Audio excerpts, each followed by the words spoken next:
Seireitei, a Bleach fandom community podcast brought to you by Soul Society's discount Bankai Emporium. Why should the stray dogs have all the fun? Don't be outclassed by Renji. Come in now for our Bankai Bonanza. Buy one Bankai, get 76 free. Whew. My name is Del, and today I'm joined by Naomi. Heya! And among other things, we have a lot of Bankai to talk about today. I guess there were that was my main takeaway. There were so many Bankai in episodes 52 and 53 alone. Oh my goodness. Yeah, it's like everywhere you turn, it's just like, you know what? Let's just go Bankai. I'm just gonna... Right? It's like their way of flexing. They're flexing now. It's just like, look at me. They're fully flexing. Yeah, soldier culture, I guess, which I can't actually speak to, but yeah, this is the first time we've seen a bunch of captains come out in force like this. I guess tensions are running high now as the mad blood stirring and all that. Yeah, everyone's just kind of feeling it. It's like the morning of the execution, everyone's tensions are high, everyone's just taking it out on each other. They really are. And I think there are a lot of different conflicts of interest that come into play here, possibly that are exacerbated by the execution. Yeah. Okay, sweet. We will get into that shortly. Let's start off with those episode recaps. So we're going to launch in with episode 52, which is called Renji, Oath of the Soul, Death Match with Byakuya, which is a bit of a tease, really, calling it a death match. But anyway, so what happens in episode 52 is... on the day of Rukia's execution, Renji books it to Sokyoku Hill, where both the main event and the massive magical halberd that gives the hill its name will be going down.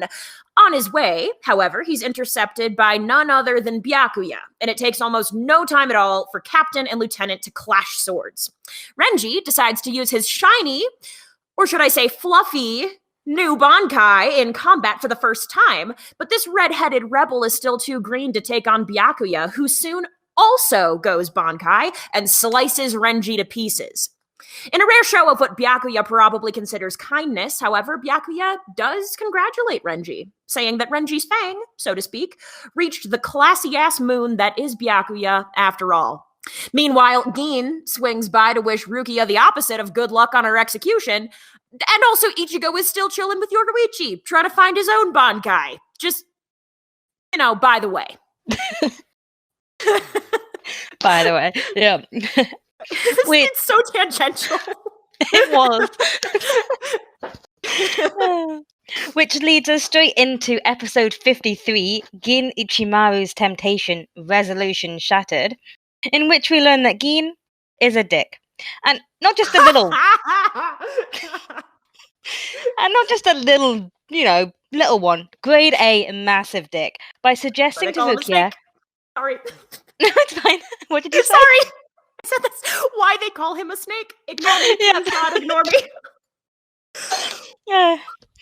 By suggesting to Rukia that he help her escape just long enough for her to believe him before turning around and yelling, "April Fools!" Thus crushing all the resolve and acceptance she had for her upcoming execution.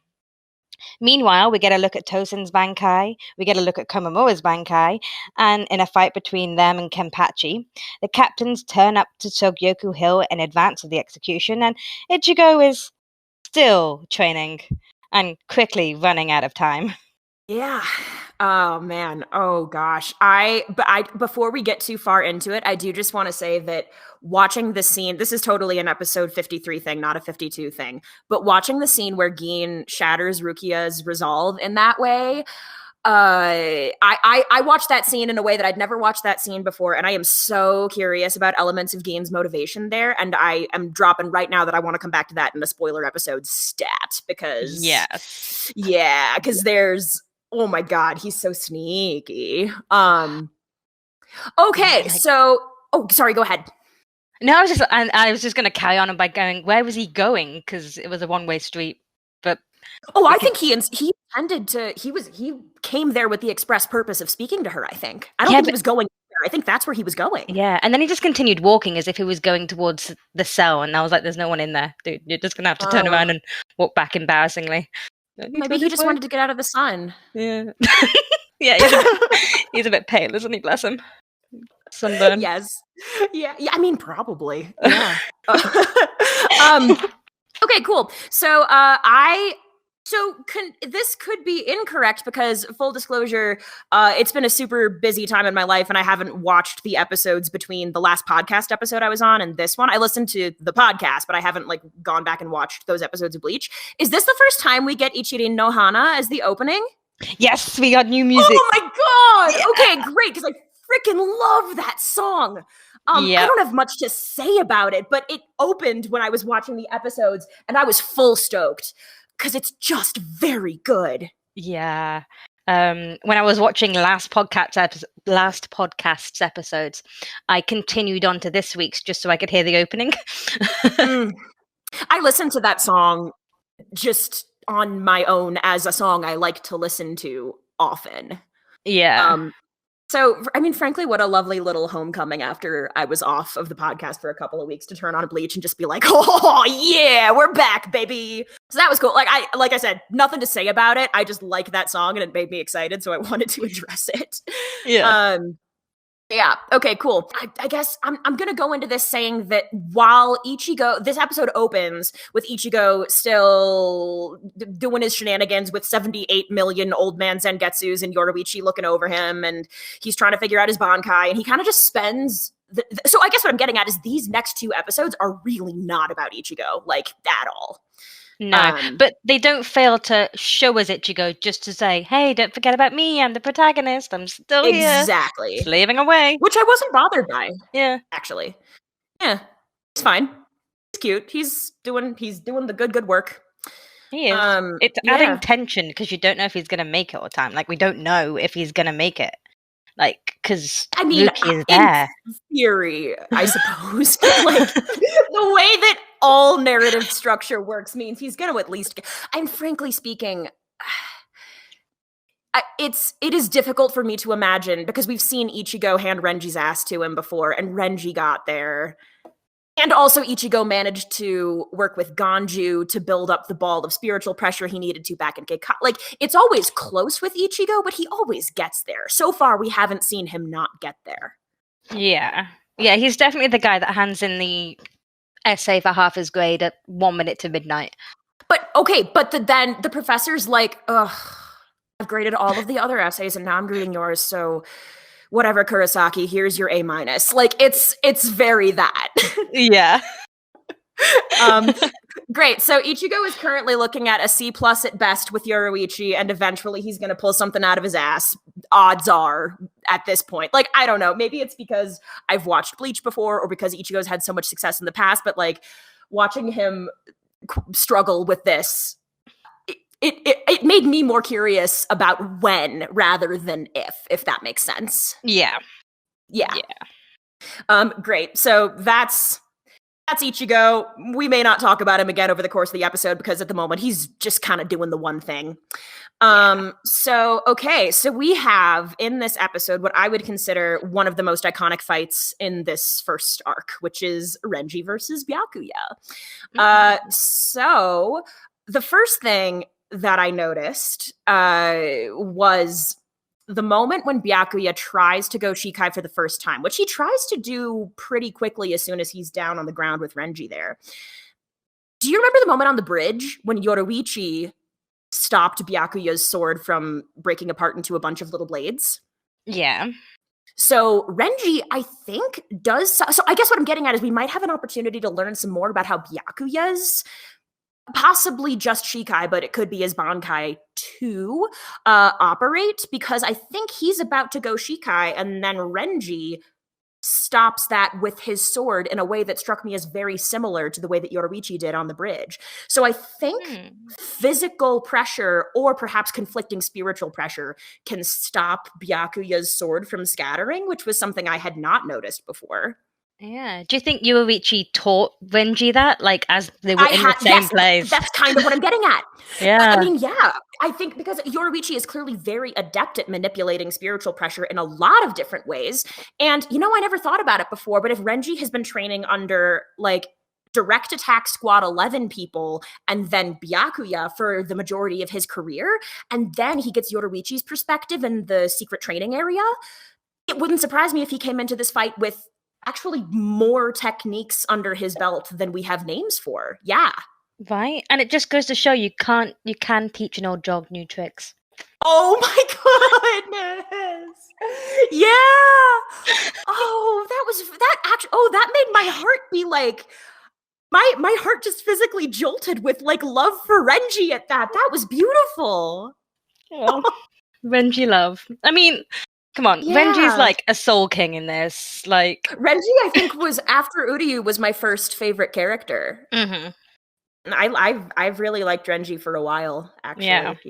Yeah. This fight especially was a place where that came to a head. I think Renji is very, very lovable in this fight, actually, because it's really nice to see him. We've seen him fight Ichigo, of course, but they were at cross purposes. And so now seeing him stand up for friendship and being on the viewer's side, he's not an antagonist in this moment.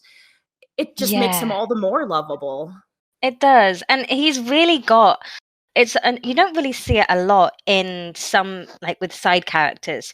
But Renji has got like character development. You see him going from this, you know what, I am always going to be with my captain. I believe in him. Like, she's my childhood friend. I'm going to do what my captain says, to then turning around and going, you know what? Strange dude from the world of living orange hairs, right? You know what? Yeah. I should be standing up for what I believe in. And that's standing up to his captain and biting at the moon, you know? So yeah, he has got that character development that's really good. He really does. All right, so also as a means of adding to this conversation about this fight in particular, we're going to bring in a little soundbite from a member of the Discord server. These are some 2 cents from Hime, who is a big Renji fan and who watched this fight and wanted to offer a few thoughts. So we're going to take a quick listen to that before we dive too much further into episode 52. Hi guys, Hime here to talk about the big Renji Byakuya battle. Their first big battle. Well, you guys know how much I love Renji, and still I think he went in a little too cocky. I'm sure most people would agree with me. Now Byakuya is extremely cocky himself, but in all fairness, he's earned it more. He could tone it down a bit, but for the most part, he's earned the right to be cocky about his abilities. I mean, look what he can do. Renji has less experience, and his Bankai is immature, and he thinks he's just going to go in there and defeat Byakuya hands down. I don't know what he was thinking. That's not how it's going to work out. Now, Renji is trying so hard to beat him and to save Rukia, and when a lieutenant achieves Bankai, I feel that would be a moment of celebration between the captain and lieutenant. Like, you achieved this, you worked really hard, and you made this happen. And Renji and Byakuya didn't get that. And that kind of... I'm not going to get emotional, though. I think one of my favorite parts is at the end, even though Renji's unconscious, Byakuya still acknowledges him. I mean, I use this fight a lot in my fics as like a turning point. It's a really, really good fight. It really is. And I don't know about y'all, but I am really glad Renji didn't die. Thanks for having me on. You guys have a great rest of the day. Okay, yeah, I liked what Hime had to say about the moment of celebration between Captain and Lieutenant that Byakuya and Renji didn't get. Yeah, I mean, it was like, I hadn't thought of it that way, but Hime definitely has a point with it. Like, it would be like, your captain is effectively your mentor, so any kind of big milestones in your career are going to be celebrated. And these guys, they just, I don't know, there was no bro hug. They fought, and yeah, it was very almost not very supportive. No, well, not that Byakuya strikes me as a particularly supportive captain, because and which is not necessarily a criticism, because there are different leadership styles.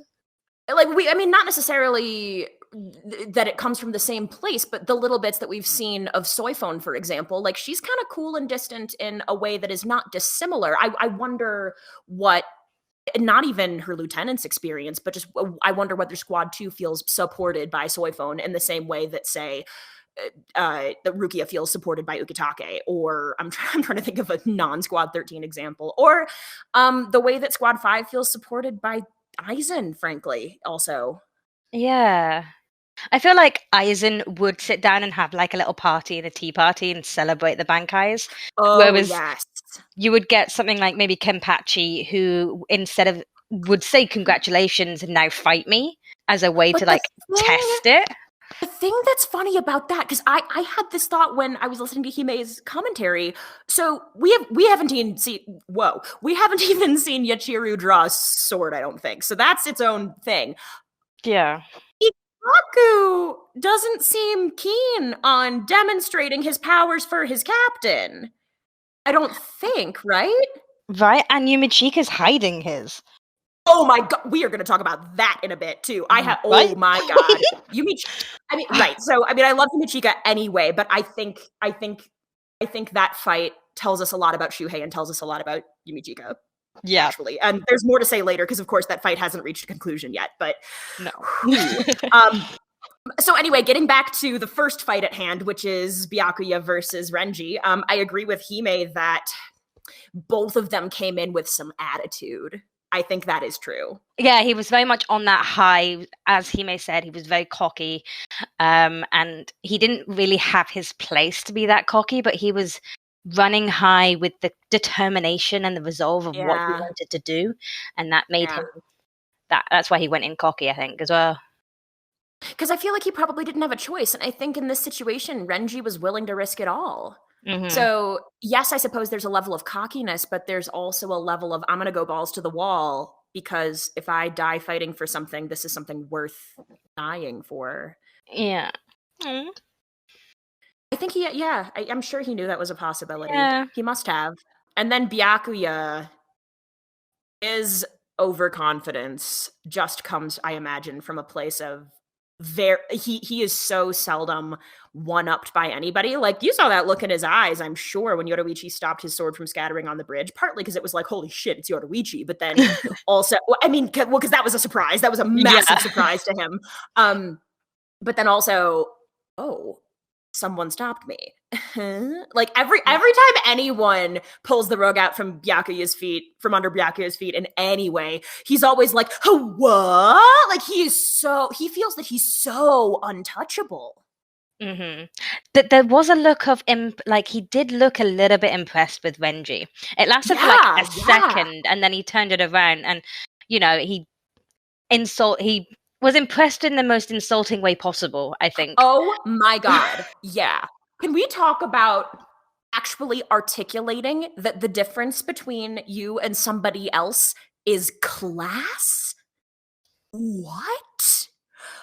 That is just a level of self-aggrandizement that I cannot wrap my mind. I mean, that is some next level skewed perspective. It's like Renji is nothing more than the ground beneath his feet, and he has the audacity to say that the difference between him is he is marble, and Renji is the gravel that it was built on. The foundations.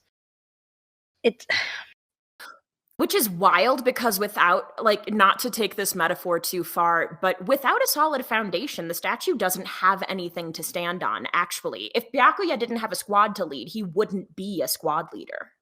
Exactly. Yeah. If Byakuya didn't have a noble house to head up, he wouldn't be the head of a noble house. But Byakuya hasn't figured out that, there are reasons as to why he is there. And there's the foundation, and he needs to be more appreciative of those foundations. Yeah, massively. Yeah. So I guess when it comes to the way that these two faced off against each other, I guess what I'm saying is, like, it makes sense. It makes sense to me that both of them were so hard-headed about it and fought as ruthlessly as they did. They both pulled out as many stops as they had to. And, like, Byakuya was not nearly as taxed by this as Renji was, but Byakuya didn't have to go Bankai, probably, and he did. he straight up looked at Renji and said, I am going to cut you into a million pieces. He made that choice. Yeah. But for someone who just achieved Bankai that morning, Renji, like, because even Byakuya said, like, once you've achieved Bankai, you've then got 10 years of it, like, training it and honing it and making it more mature. And, I mean, day one with his new Bankai, it's like wearing ice skates and you've only just bought them. You need to break the ice skates in first. Yes. And like Renji literally it's the same thing. You need to learn how to stop, because Byakuya straight up calls out the lack of control. And so, like, sure, you've got the skates on your feet, but if you hit a wall, you hit a wall. Yeah, you can't just keep running in. You've got to learn how to stop. You've got to learn to break. Yeah. But he did remarkably well, bless him. He really did. Yeah, it was hard not. I mean, I felt proud of him in that moment. I felt proud of him the first time I watched this, and I felt proud of him when I rewatched it just recently too. And I think we'd like to think as well that Byakuya did feel a little bit proud of him as well, because as Hime said, he gave something to him. Like, he threw his scarf down at him, and I mean, that's an expensive scarf. It's not stated in any of the anime, but in the bootleg, that is it's an expensive scarf, and it's something that's personal towards Byakuya. So to take it off and throw it down at him is a sign of respect in that respect. Yep. Yeah. So I think it's safe to say that Renji's not going to get fired over this. I think there's a little bit of. I think he may have, like. So actually, it may be in the doghouse, but you know. Well, that's every house is a doghouse when you're Renji, because technicalities. But do you think then that Byakuya knew that Renji wasn't going to die? Do you think he maybe knew that, like, whether subconsciously or not, that he was conflicted and didn't see it through to the end and didn't, like, stay there until Renji actively drew his last breath or whatever? Do you think? I think, you know, Byakuya had that level of restraint and control that he didn't deal the finishing blow, that he walked away knowing that he could give Renji a chance. Yeah. Maybe he sent something in the shadows knowing that help would soon come, or maybe he called for help. Yeah. And I guess I can't help but wonder whether there is a part of him that, and this probably is more subconscious because I can't imagine that he is acknowledging this to himself, but a part of him that wouldn't hate it if the execution were sabotaged somehow. Because then he can still say he did everything possible. He checked all of the personal boxes that he felt he needed to check for whatever reason. But, oh dear, oh gosh, it just didn't come together. Yeah. Technicalities. And frankly, that is very political of him. And Lord knows that there's a lot of bureaucracy and bullshit that he has initiated over the course of his life. Yeah, because he's not only is he dealing with the bureaucracy of the Gotei 13, but he's also dealing with his own noble, which we can only assume is a completely separate entity to that of the captains of the Gotei 13. So he's like leading, like being manager of two rival companies. He's effectively the manager. He's effectively the CEO of Disney and the CEO of Universal. I was gonna say, yeah. He sort of is, yeah. All that we know is that he's not going to be making a Batman movie. Everything else is on the table. Yeah, no. Yeah. So, it was cool. It was the episode was largely this fight, and I was completely engrossed the whole time. And I care a lot about Byakuya and Renji is kind of what I got out of this. So, other than that, I also just wanted to acknowledge a couple of things. We learn a little, not loads, but we learn a little more about Kido, and including some upper level Kido over the course of this fight, utilized by Byakuya, not Renji, because duh, poor boy. Yeah. So Byakuya busts out a Hado 33 Sokatsui, which is a Rukia fave, so family trends. which is quite nice. And Renji acknowledges that he does this without what he calls the Kotodama spirit chant, which is impressive. So we know that using Kido without the chant is an impressive thing, and we know that Byakuya has this capability, which is pretty cool. And then Byakuya also busts out Bakudo number 61, which is the one that leaves Renji impaled by multiple pink swords. So for what it's worth, it's just, I think, fair to name that the higher the number of the Kido spell, the more involved and complex and difficult to manipulate the Kido is. So yeah, and the two differences between, you've got the Bakudo, Yes. which is the more kind of defensive, the way of binding is what it's classed as, and then you've got the Hados, which is the way of destruction. And then there is a third one, which is healing Kido, which is called Kaido, which I believe is like, there's something, it's either a way or a path. Well, Do is the way path word. So there's something, it's more to do with shaping the course of energy within a living entity than it is about imposing external force onto an entity. Which I know because I write a lot of Ukitake fanfiction. So yeah, so there we go. That's, I mean, yeah, for what it's worth, Bakudo, Hado, Kaido, Kido. Yep. I think the only other thing that I wanted to acknowledge about episode 52 is some of the language that Byakuya uses when he talks after Renji is on the ground, not going to get up again. He talks about the part where he says, a beast may see the moon reflected in the surface of the water, but trying to capture it that way will only result in breaking the water. And I wanted to just name that it is the word moon in this case rather than anything else. At least it was in the sub. And also, I just want to hold on to imagery surrounding the reality of reflections, especially of the moon in the surface of water, to come back to at a later time. That's all I'll say about that. Well, I actually go in a little bit in manga differences with regards to that.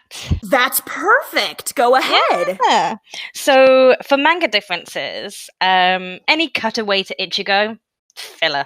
The manga doesn't feel the need to remind you that Ichigo is still there. I'm not shocked.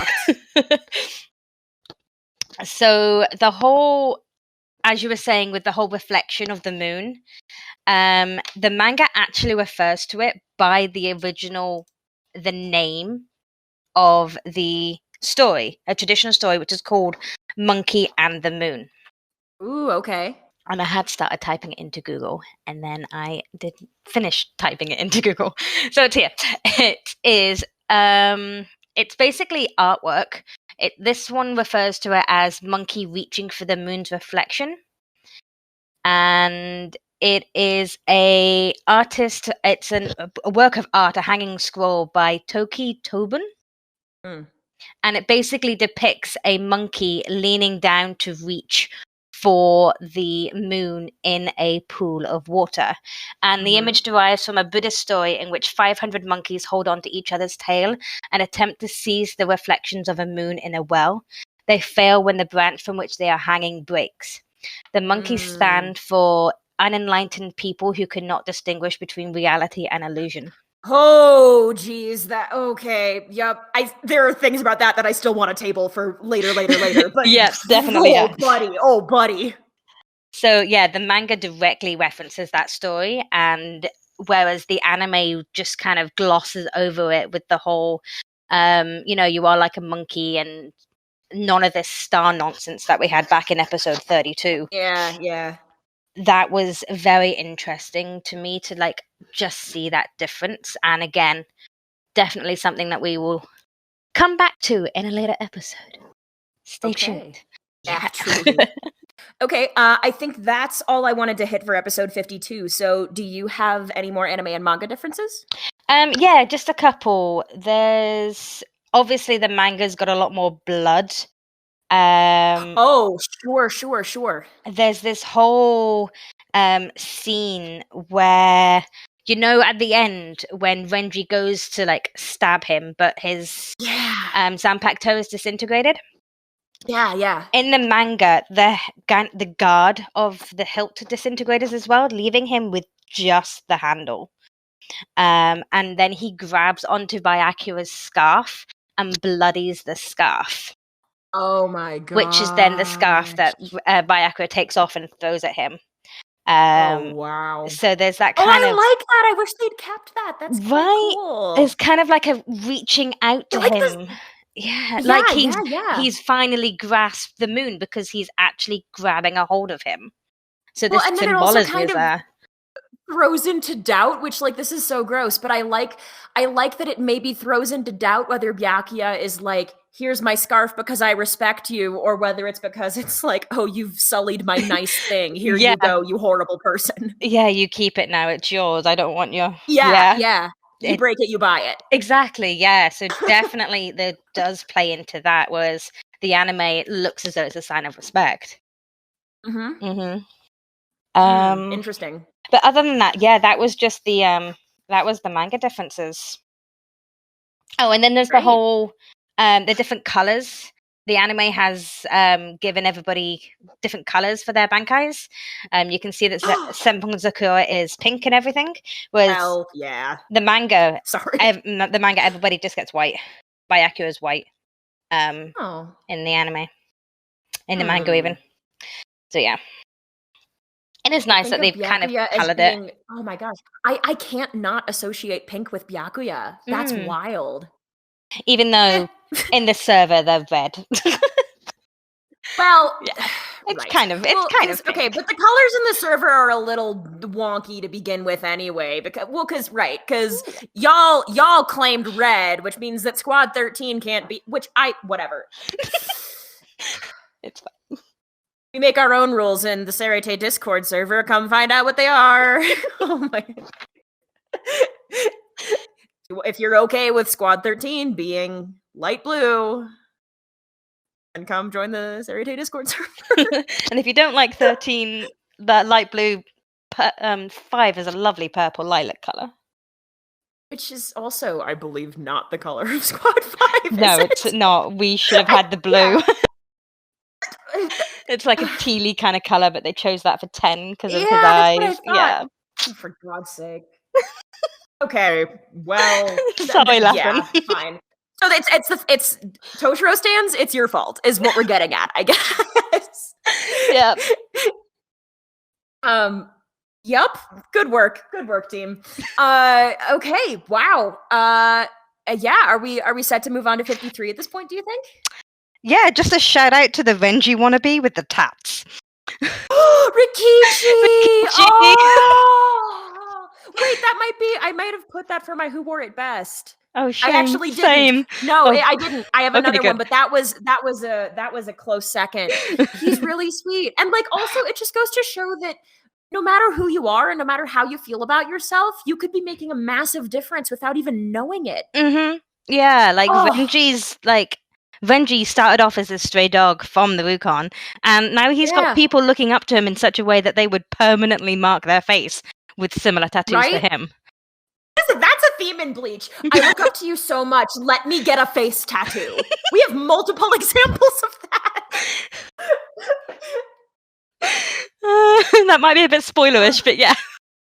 I feel like it's fine. Yeah, they don't know who we're talking about. Exactly. I'm not. And yes, listeners, it's that face tattoo. It's the one you're thinking of. Bless him. Who shows up in episode 53 briefly, but he does. Oh, segue. Yeah. Episode 53. We discussed this at the start. Like, I've written down in my notes that Gin knows exactly what he's doing. But what is he doing? Like, what are his motivations for that? Like, what kind of, like, why would he do that? Poor Rukia. Yeah. I mean, okay, so I feel that we can take Gin's motivation as fairly straightforward in the sense that if something happens and it is the result of something Gin says or does, then I think we can take it as read that Gin meant for that thing to happen. So in this situation, Rukia's resolve is shaken. I believe it was Gein's intention to shake her resolve the entire time. And yes, and then the question becomes, why? My answer to that cannot go in this podcast episode. I think at this point, we're just kind of waiting and we're watching to find out how this all pieces together. We've got 50 million storylines. They're all coming to a head. And it's going to be, we're just watching, waiting to see how they all collide together. Like, they're going to collide as spectacularly as Renji running into that wall because he hasn't learned how to break yet. Yeah. Yeah, it's true. There are a lot of moving parts in the Seireitei at the moment. There are a lot of people running around doing a lot of things with a lot of different allegiances. To be fair, I can't even remember why Tosin, Komamura, and Kenpachi are fighting. Oh no, wait! It's because I couldn't either. Oh, okay, good. Please enlighten me because I was like, it's because he helped the Ryoka escape from 4. That's what it was. Oh. So they believe that he's now in league with the Ryoka. Which, I mean... Yeah. Okay, that makes sense. And so, of course, you've got Ikkaku and Yumichika, who are very much on their captain's side. And I'm pretty sure the only reason why he broke them out of 4 is because he wanted to fight Ichigo again. So Kenpachi just wants Kenpachi just wants to fight Ichigo again. Yumichika and Ikkaku just want you mispronounced play with, but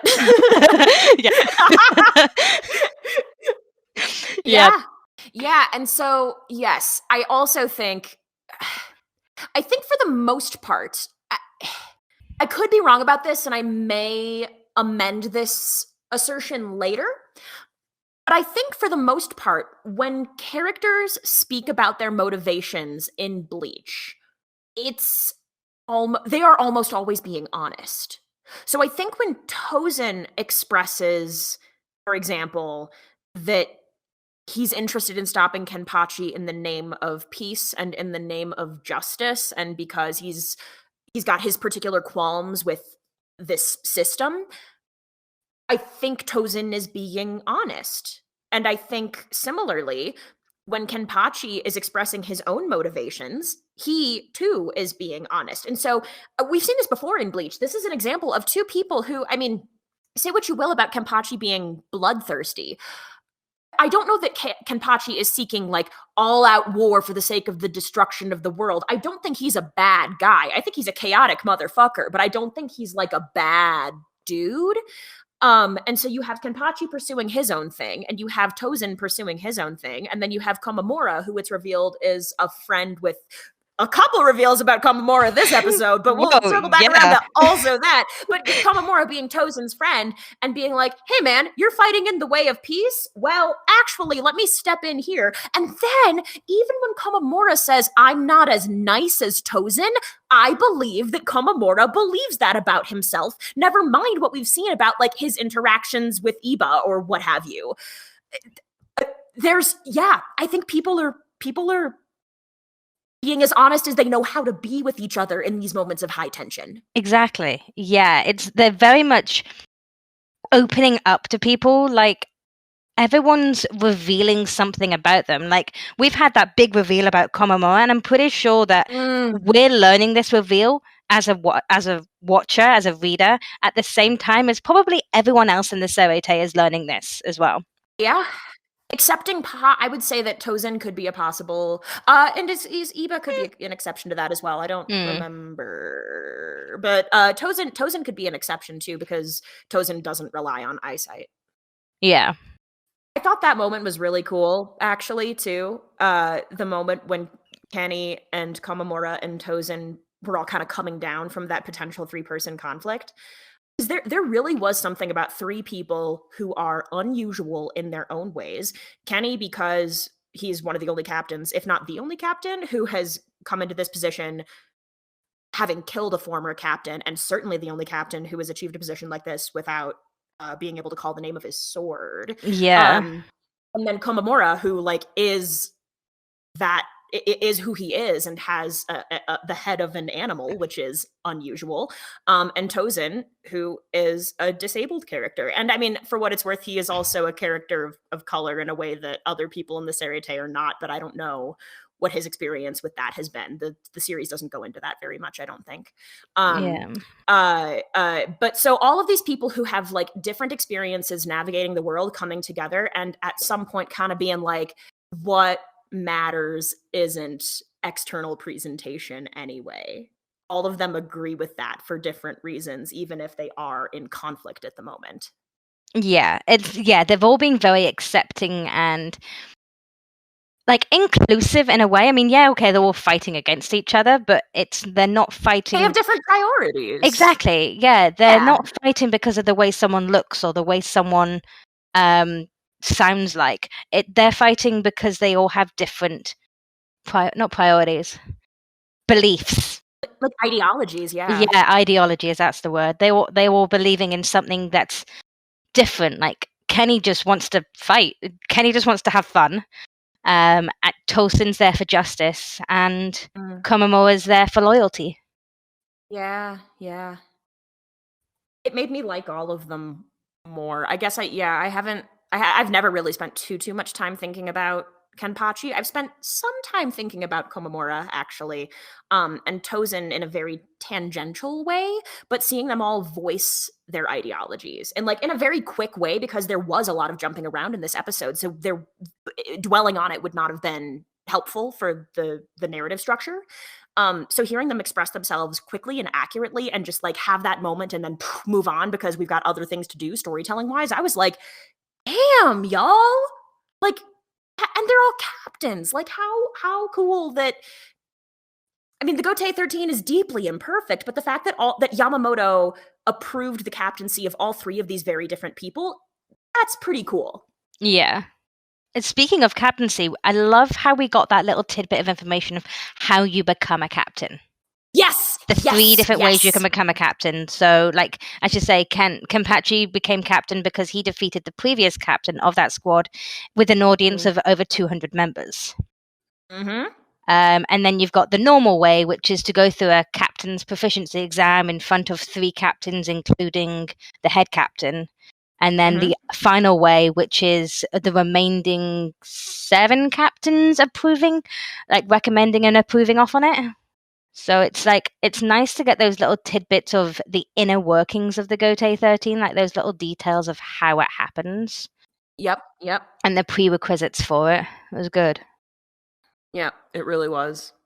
And it was a cool way to drop that bit of exposition too, because it allowed Tozen to then be like, I don't respect the way that this happened for you. So let me express the ways that I do have respect for, and then also not you so much. My gosh. Okay, so yeah. Do we want to talk about the Bankai, the many Bankai that we see in this episode? The many Bankai. I mean, I'm just in awe of the sound design behind Tosen's Bankai. Oh, the whole concept of Tosen's Bankai is pretty awesome. I don't know exactly how it ties into his Shikai just yet, but the whole concept of Tosen's Bankai and the sound design in the anime behind the Bankai of just like, you know, you hear the ringing of a sword and the Kenpachi's bells. It was just really something to behold, just how much detail the anime went in with that aspect of it. It really added an extra layer to it. It really did. Yeah. I mean, you because like by nature of the fact that it's a TV show for most viewers, like you are watching the show, so you can't simulate that experience exactly, but they did a damn good job of coming close. Yeah, they did. Yeah. And then also, like, I forgot about the moment when Kenpachi was like, aha, I know how to get you close to me. If you stab me, I will be able to pull you in closer and shatter your Bankai, and then we're gonna be fine. Buddy, that was some hero shit. That was extreme. It was the fact that he listened to Yumichika's advice. I know! He's like, just come up. You're like, That was so cute, by the way. I know, the fact that he thinks of his third and fifth seat as if to say, how would they get out of this situation? And Yumichika's like, just give up. Like, okay. Yeah, give up. And you know what's funny is because Yumichika was like, I would give up in a beautiful way, because of course. And then to Kenny, getting stabbed and drawing blood probably is the most beautiful way. Yeah, exactly. This is why Yumichika can vibe in Squad 11. Kind of. Despite his Zanpakuto, question mark? Answer mark! That's a fucking keto type, and we know it now! Sir! Oh, what a beacon hiding. Yeah. And but the fact that he willingly shows Shuhei this Bankai, I mean, is Shuhei a gossip? Is this just going to go around? I think it was just a Shikai, actually. I don't think he goes Bankai in this moment. I think it's just a Shikai. Yeah, it's a his Shikai. Real Shikai. Yes, yeah. Sorry, did I say Bankai? I didn't mean to. Yeah, that's okay. But yeah, but it also leads to the question of, he doesn't have two Shikais. He's just been concealing his real Shikai and hiding it within a mask of another Shikai.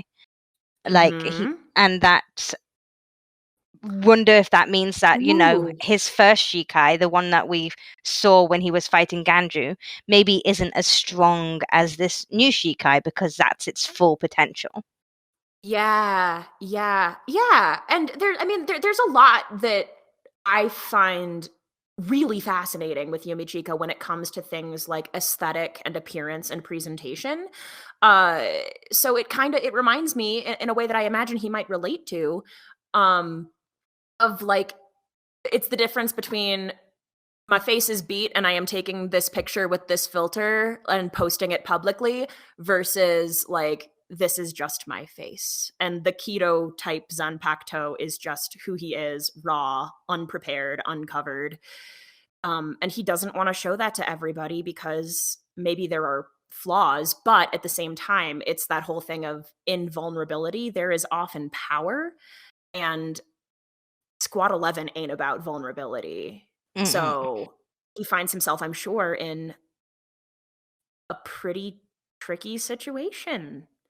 And you know, it also makes me wonder what his journey was like back at the academy, right? Because I can't imagine, I don't actually know, but I can't imagine it takes everybody until after they graduate to discover Shikai. Like, I imagine part of, this could be totally headcanon, but I imagine that part of the training you receive as an academy student is figuring out how to tap into things like Shikai. So I kind of wonder what Yumichika's very first experience ever of Shikai was like. Like, how did that manifest? Was it the keto type Zanpakuto, or was it the kind that splits off into multiple blades? And who was around him, and how did he feel about that? And like, what was the progression like of getting from the fake Shikai to the real Shikai, or vice versa? Yeah. I wonder as well, we learned last 2 episodes that there's an exam to get into this the different squads. So it might be each squad has their own exam as a way of like proving that you are worthy for that squad. So it may be that to get into Squad 11, he didn't even need to show Shikai because it was just that's force. A really good point. That's a really good point. Yeah. And you know, if Kenpachi was captain already, what's Kenpachi going to do? Value Shikai in that situation? Not so much, I don't think. Ooh. I can just imagine like this huge, big kind of tournament style free for all where everybody just fights and then the top 5 standing become the top 5 seats. Yeah, I could see that. I could totally see that. Which especially like, okay, just Yumichika saying that the prettiest number belongs to Ikaku, using that phrasing made me be like, oh my god, like whether you ship them or not, like they share something really special. So that was just tugged at my heart to hear.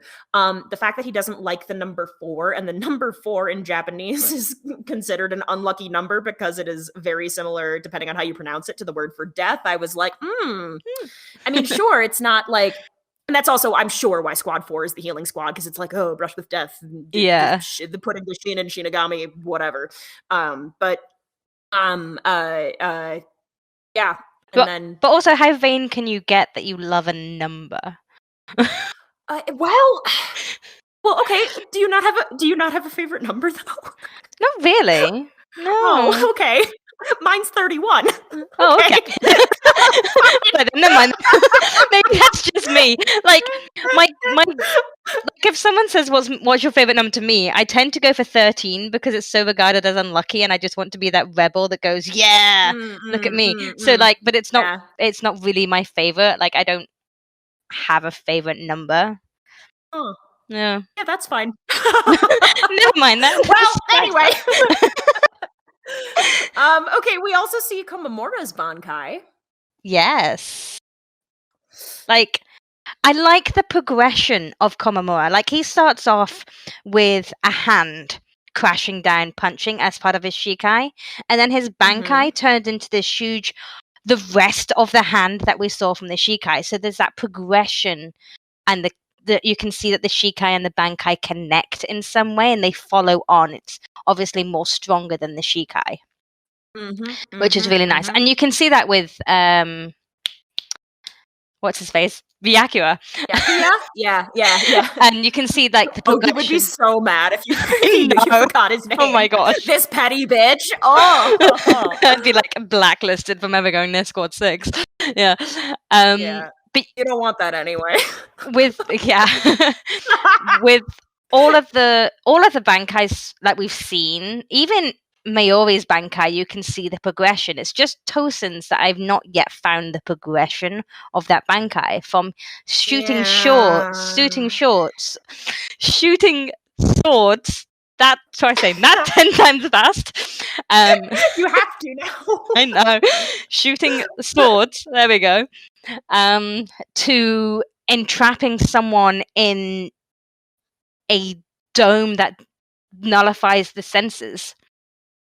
I've not found it yet. I don't understand that one. Yeah. I mean, that's not to say that all Bankais and Shikais connect, but the mass majority that we have. Do. Yeah. Even Renji's has a, like, you know, you've got his sword that's got the different separations, and then you see that the different segments in his Bankai when he's got the Baboon King. Okay, so I'm reading a little bit more about Tosen's Shikai at the moment. Okay. And it looks like both of the Shikai abilities that we've seen have to do with following vibrations in the air and have to do overtly with sound. Okay. So the first one, and the command, depending on how it's translated, is either cry or like sometimes howl, which I don't like as much because I feel like that's the overlap with Renji's is like not helpful. So it creates a high-pitched tone over a wide area, according to the fandom wiki. And it overloads the hearing of anyone in range and knocks them unconscious. And so the manipulation of the manipulation of the senses is consistent. That's the one he used against tone. Yeah. Yes. Mm-hmm. Yeah. Oh yeah. And then the shooting swords moment. So I think visually there's something similar with the way those circles shot out and then encased everything in darkness. But that's pure aesthetics. Other than that, it seems like the sword itself vibrates, and then when he moves the blade, a trail of vibrations is what leads, kind of like not exactly like echolocation, but he's using the vibrations of his sword to calculate distance between himself and the adversary, and those vibrations determine where the blades fall. Something like that. Okay, all right. It's a bit of a stretch. Yeah. But that's, I don't know, it's better than no through line at all, I suppose. Yeah. No, it's good. Yeah, because I'd forgotten the one that he used against Uyu. Yeah. Because it was only a brief thing that you saw. Yeah, and that's another thing that it's just like worth naming and clarifying, is that Shikai isn't just one ability for everybody. Sometimes a Shikai can do multiple things, and you can have multiple Shikai special abilities. Not everybody does, but you certainly can. Yeah. Should we talk about Komamura and the fact that he is a dog /wolf / some kind of animal? Oh, hang on. Yes, let's And that's another thing that's like I've known that for so long because I've been a fan of Bleach for so long that I always forget like the kind of element. Yeah. And Element of that. Oh my gosh. because we've spoken about this before in previous episodes where it's not just like human people who are like humanoid in appearance. You've got giants, and you've got boars that people ride on. So to have this kind of other entity, is that a word to use? Sure. To someone who is, they're not humanoid in appearance, they've got a very kind of animalistic appearance. To see that is a stark contrast to what we've used to, but fits in the realm of the giants. And I mean, he is pretty tall as well, so he's the tallest captain. He is. Actually. He's oh god, I don't remember how tall he is exactly, but it's like 9 foot? 7, 8. 9 foot, is he? Or is that someone we haven't met yet? 9.5. 9.5 feet tall. Yeah, and then I think the next tallest, I mean, I don't know for sure, but I know for a fact that Kyoraku is 6'4". I think he's the next tallest. So you've got 6'4" up to 9.5. That's a big difference. Excuse me, 9. Oh, not quite 9.5, just shy of 9.5, actually. But yes, quite a big difference. He's also 662 pounds, fun fact. 301 kilos. Yeah, that's a lot of... He's a big boy. Yeah, I mean, he's got all that height. And I wonder how much of that is fur. Yeah. And I think he's also just very sturdy, muscular. He is, He's probably pretty dense. I mean, how much did that bucket weigh, though? Is half of that the bucket that he had on his head? You know what? I don't know. Yeah, you know what? The weight of concealing his identity was immensely heavy, and then when he shed it, yeah, he definitely, he used to be 750 pounds, and then he shed the weight of secrecy and is now only 662 pounds. He no longer has the weight of secrets on his shoulder. Yeah. Secrets are a heavy thing. Yeah. But I think that whole reveal was the way it was done was kind of cool, because it was almost as if you can, like, the sword came crashing down and hit his helmet, similar to kind of like how you would conceal a hollow. Yeah, I was thinking that too. So there's that kind of symbology there of you've got the comparison between what they do and what they're doing at that moment, and then the way it shatters, and all you see is an eye. And from that eye, you can see that it's not skin behind it, and then it all just kind of breaks and crumbles to the ground, and you're like, "Whoa, what just happened?" Yeah. But yeah, it goes to show that, like, truly, this lineup of captains. I mean, there are some people who are kind of, just what you'd expect, I suppose. Like, there's nothing shocking about a Byakuya or a Soifon, say, but then you have a Mayuri, and you have a Toshiro, and you have a Komamura, and you have. There is a lot of variety in this group of people. Yeah, come join the Gotei 13. We have children, short people, random hot boys, and a puppy. Hey, thank you for that. I appreciate the hell out of that. And I also want to add, come to Squad 13, we have cookies. Literal cookies. That's not a euphemism. We just always have cookies. Cookies, yep. Yeah. And tea. Yeah. Warm hugs. Yes. And no lieutenant. Oh, you don't need a lieutenant. Actually, you've got 3/3 seats. You've got 2/3 seats. No, you are just enthusiastic. Seats. Enthusiasm doesn't always make up for skill. On that note, actually, so we get to the point where Rukia is like positioned on Sokyoku Hill, ready for this shit to go down. And Soifon is talking to her lieutenant Omaida, talking about how few people showed up, which makes sense because everybody's occupied with fights all over the goddamn Seireitei, which, by the way, is taking a fuck ton of collateral damage right now. Buildings are falling down all over the place. And they can't. So that's fine. And they can't blame it on the Ryoka because the Ryokas aren't blaming these battles at the moment. So shattered skyscraper. Like it's all within the house. Yeah. So all of that is going on. And Soyphone makes note of who is present. Squad 8 is there. Well, or rather, the captains and lieutenants. You've got Nanao and Kyoraku are both there. Isane of Squad 4 is there, but Unohana is not. Byakuya rolls up a little bit late. And Ukitake, who is Rukia's captain, is not currently present. So yeah, even with Ukitake's health concerns, it's a member of his squad. You'd think he'd be there, despite the fact that can be quite grievously ill on some days. You'd think he'd push through that. Because we've seen him. Yeah, we just saw him in like an episode or two ago, being fairly unwell and still standing up for his lieutenant. Yeah, when standing up for. Oh yes, exactly. For Kaien, yeah. Right. And that involved far more physical. Like, I mean, if he'd asked Kyoraku to carry him, do you think Kyoraku would have said no? I sure don't. No, Kyoraku would have carried him. So would Kione and Tensuro, except it would have been deeply impractical. They both would have fought, and then they would have ended up dropping him, poor boy. Yeah. I'm sure. So anyway, yeah. And it's also just like, I don't think the Sokyoku is used very often. You'd think this would be a pretty big event. Not that like public executions are cool and I'm advocating for a return to that like it's French Revolution times or anything, but... And the fact that Rukia is an unseated officer. Mm-hmm. And it's been... this might be a spoiler as well, but it's been stated that the repentant cell that she was in was previously only used for captains. So I think that's fine. I think So there's that whole thing of this is an unseated officer who's getting a captain level execution. That's a bit unorthodox as well. Right.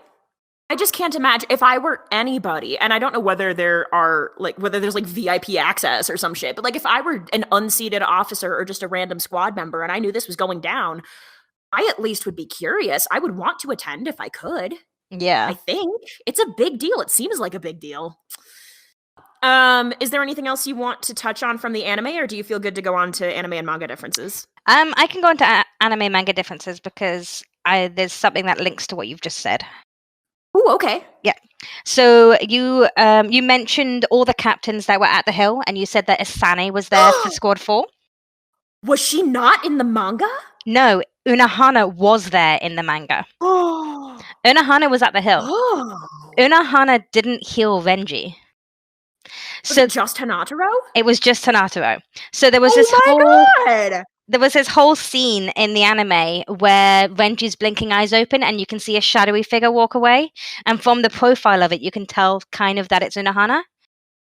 That's not in the manga, so there's no shadowy profile walking away as he waking up. He just wakes up, and it's just Hanataro healing him with Ganju off to the side. No wonder the anime was so vague about it. It was like, I didn't see who it could have been, but surely there's only one option. Well, not quite so much, Hanataro. That is not canon. Not that you know what that means. Exactly, yeah, because there's the whole... It links in because the anime kind of implies that it was Unohana because she's not at the hill. Isane's just there by herself. But when Soifon points out who's all there, Isane is standing right next to Unohana. So there was no way Unohana could be healing and be... Like, somebody can't be in two places at once.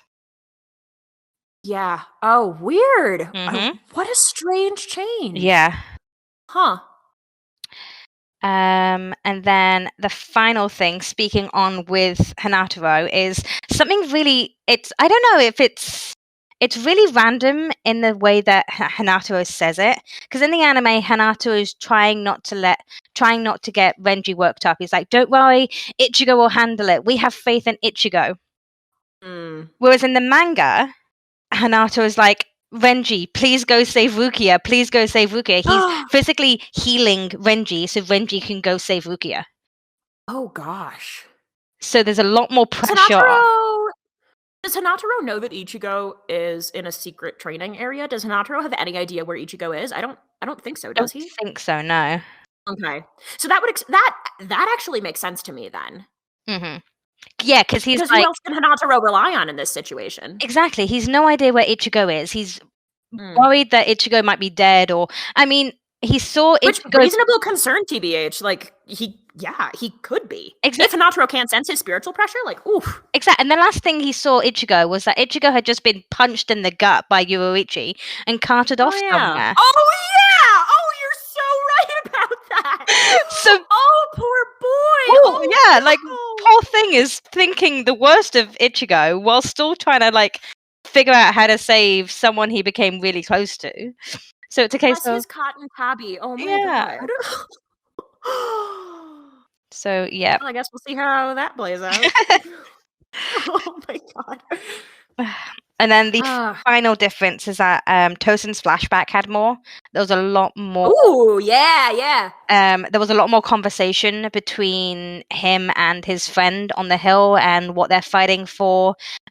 His friend mentions that she's getting married to a Soul Reaper. She's going to the academy to become a Soul Reaper.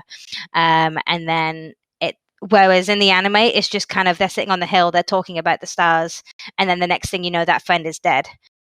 Whereas the manga goes into a little bit more detail with the fact that she became she married a Soul Reaper, she became a Soul Reaper, and so that kind of there, and it's worth remembering. I sort of like that more because it reinforces that a man and a woman can just be friends. And B, gives us more insight into how much Tosen values friendship specifically. Mm-hmm. And it kind of leads into his justice as well, because he's there. Mm-hmm. His friend became a Soul Reaper and then died as a Soul Reaper, so he's got that justice to uphold of kind of fighting for what she believes in, the justice in there as well. So it leads into his whole ideology as well.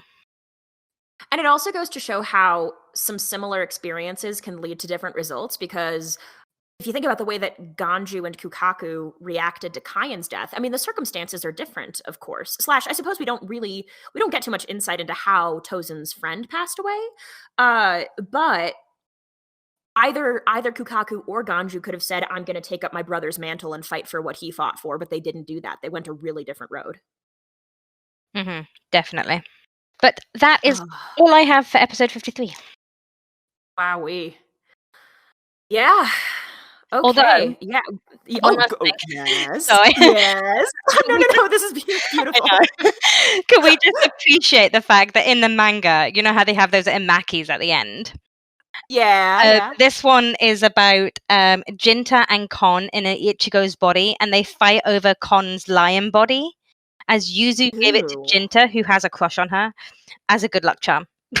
Oh my God. So there's this whole fight over Kon's lion body between Jinta and Kon in Ichigo's body. Annoyed that Jinta has a crush on Yuzu. I don't know. That sits weird with me. I don't know.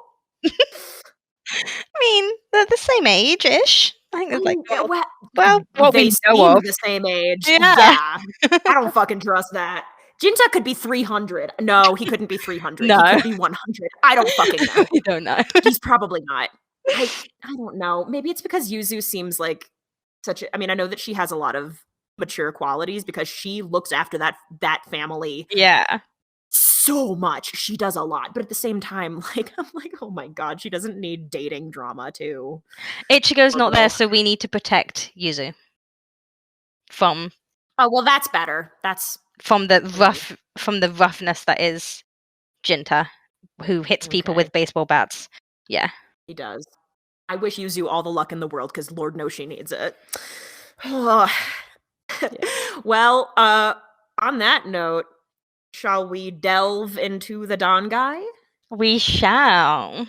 So, the only really bit of news that we have is that the lovely author, the lovely mangaka of Bleach, Tite Kubo, did a drawing exchange with the mangaka of Jujutsu Kaisen, who is Akutami Gege?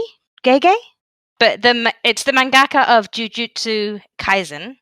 And I believe, if I'm not mistaken, I believe that means older brother in Mandarin, but let me confirm before I talk out my ass about that. Okay. Yeah. So depending on what the language of origin, I was right about that. Guga means older brother in Mandarin, but that could be completely unrelated to this person's name. Oh, okay. But fun fact, daily Mandarin word for those who are interested in that sort of thing. I have not taken a class in Mandarin since 2015. So anyway, there we go. So yeah, they did a drawing exchange in which Kubo drew a character from Jujutsu Kaisen, and then the Jujutsu Kaisen mangaka drew Mayuri. And the art styles, they're very similar, but the level of detail that the other mangaka went into creating this Mayuri is really good. So it's on Twitter, so we'll link that in the description so you can find that there. And that's really all that we had. There was nothing. We're still waiting on that date. So yeah. Yep.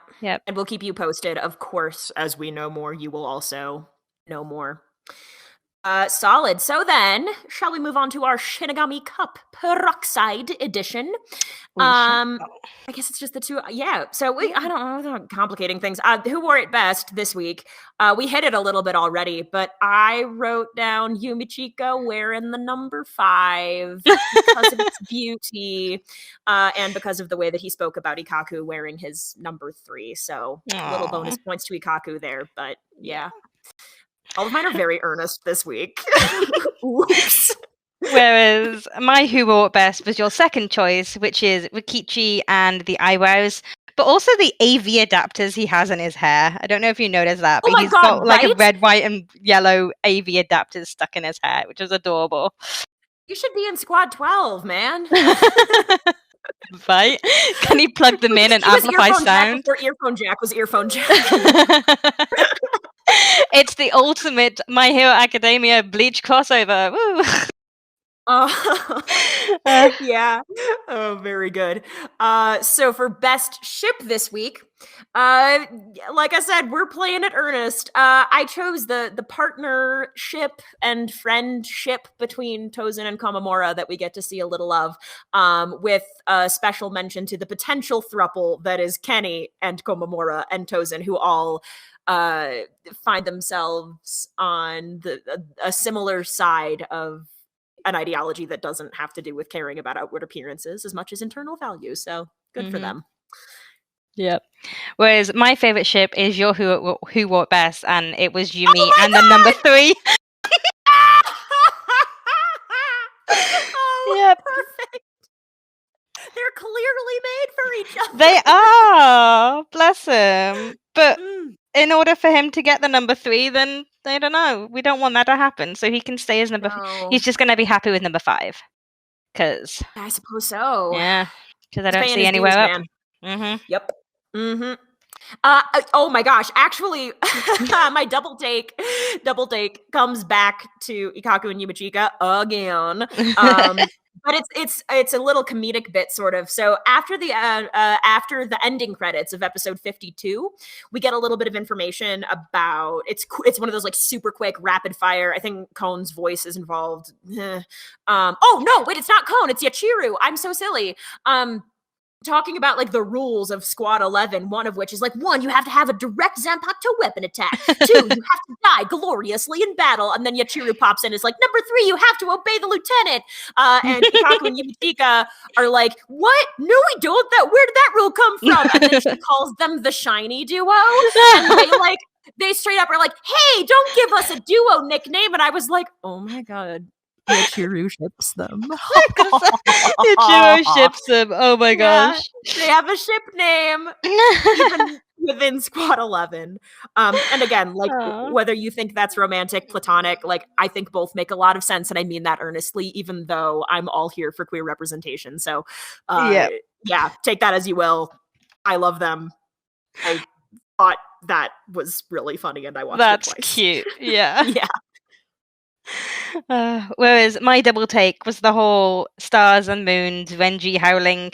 I actually went back and watched episode 32 again for the Renji Ichigo fight, just to like see the correlation between the stars and the moon and the whole kind of hole that the anime dug themselves into, and reading back on the manga. So that was my double take. Nice. Cool. So, fandom shoutouts for this week. I'll start because I'm cheating. I have been so busy this past little while, which is why I've been MIA for a bit. So, my level of fandom engagement has been pretty low. So, rather than shouting out a fandom creation, because I just haven't had a lot of time to spend time with that, I'm going to shout out like canon creation that I think not everyone is aware of. And these are Bleach character songs. A lot of anime do this, but the Bleach character songs are the ones I discovered first. So there's a group of songs called the Bleach Beats Collection, and a lot of main characters, including Ichigo and Rukia and Renji and Byakuya and a bunch of others like Kaien and Ukitake have a duet, and it slays me. Ukitake's voice actor has a beautiful singing voice. It's very almost operatic. Byakuya and Rukia are both professional singers. Those seiyus are. So the songs are just fucking killer.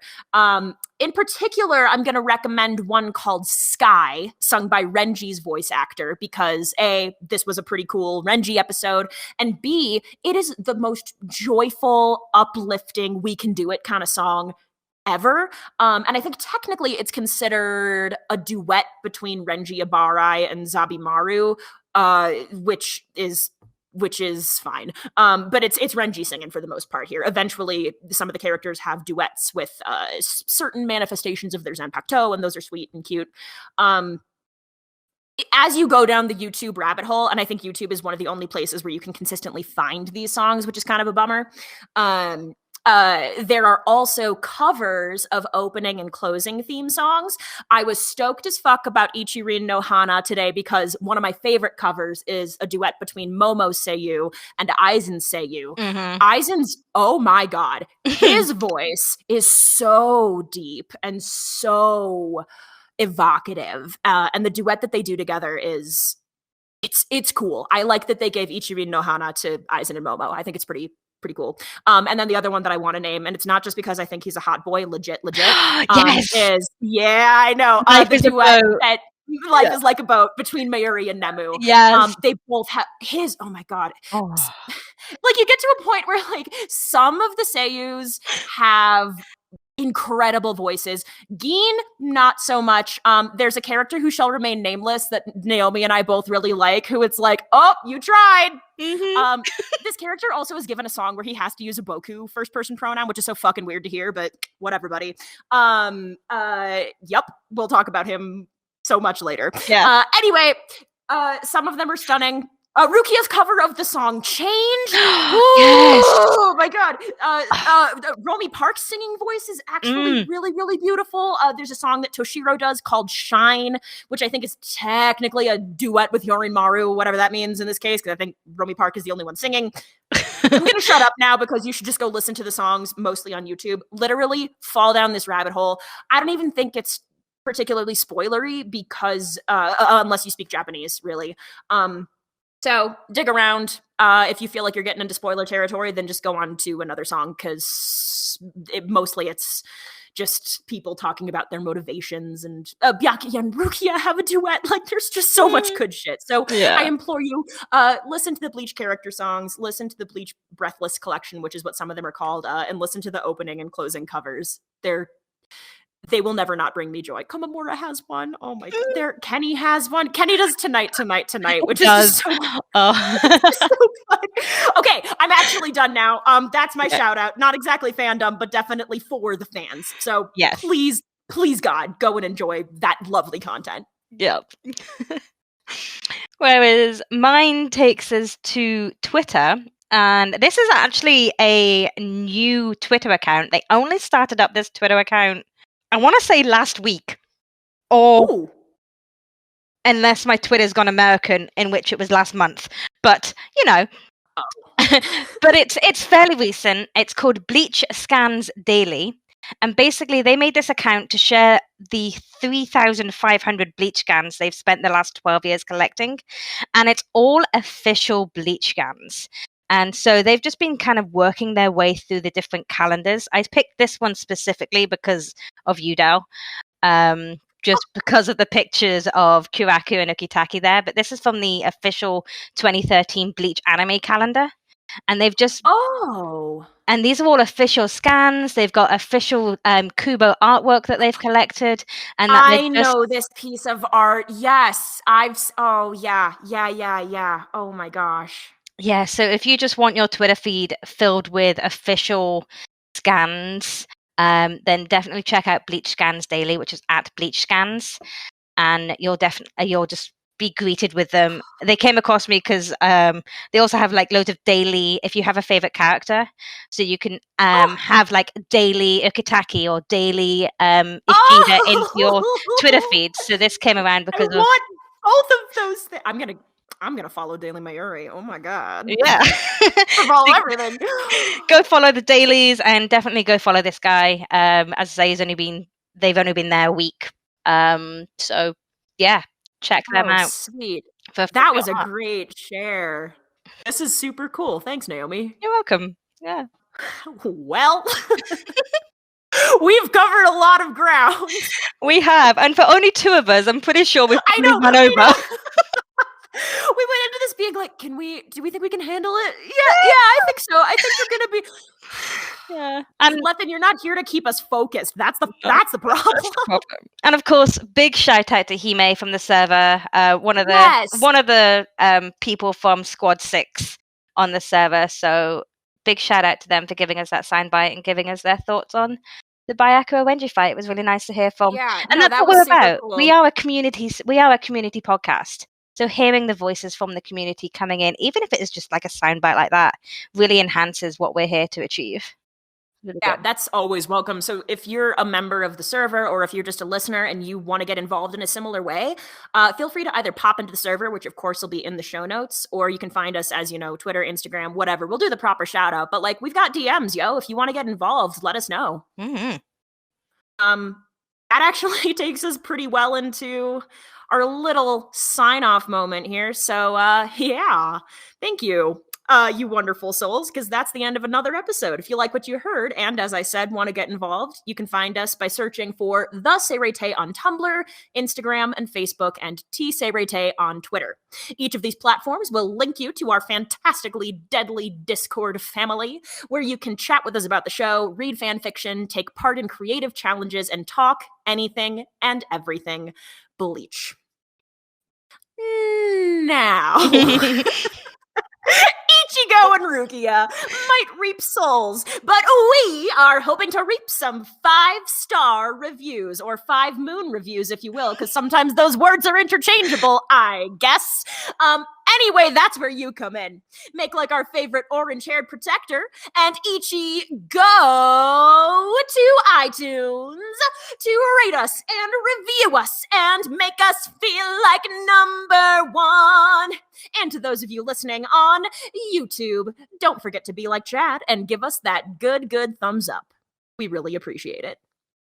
On the next episode of the podcast, we'll be covering anime episodes 54, An Accomplished Oath, Get Back Rukia, and 55, The Strongest Shinigami, Ultimate Confrontation Between Teacher and Students. Whatever that means. We're not excited for that at all. I think it's going to be a very boring episode. So, if you still care to join us after that unbridled and unprecedented amount of enthusiasm, Lord knows we'll see you souls then. Thank you so much. Till next time. Bye. Bye.